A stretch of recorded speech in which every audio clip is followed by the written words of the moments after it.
Ce jeudi, l'Amérique tout entière était sous le choc. Ivana Trump, mannequin d'origine tchécoslovaque et première épouse de Donald Trump, est décédée brutalement à la suite d'une chute dans les escaliers de son appartement new-yorkais.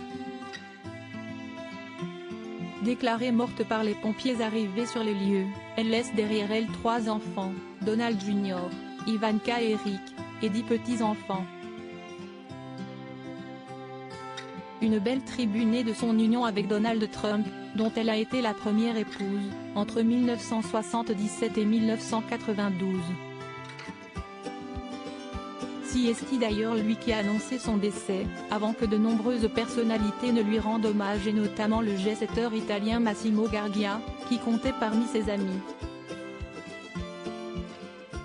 Celui-ci, effondré, s'est confié au magazine Gala peu après avoir appris le drame.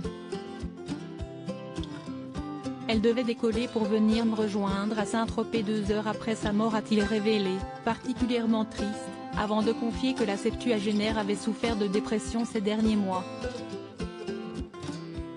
Elle avait été très déprimée par le Covid, qui la terrifiait, et par la disparition de son dernier mari, l'acteur Rossano Rubicondi, mort fin 2021 à 49 ans. Note de la rédaction, dont elle avait financé les frais de santé malgré leur divorce.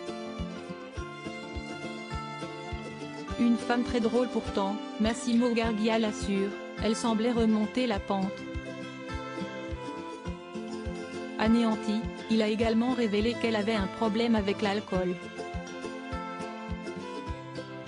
Sa chute dans ces escaliers est peut-être due à cela, mais on ne sait pas. A-t-il finalement poursuivi avant de conclure.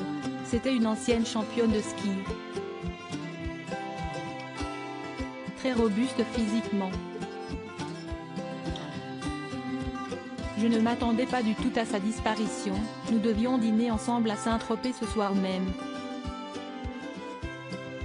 Des informations importantes pour comprendre les raisons du décès d'Ivanka Trump, que l'Italien décrit comme une femme adorable, très intelligente, qui était très drôle dans l'intimité lorsqu'elle n'avait pas à jouer un rôle pour se défendre.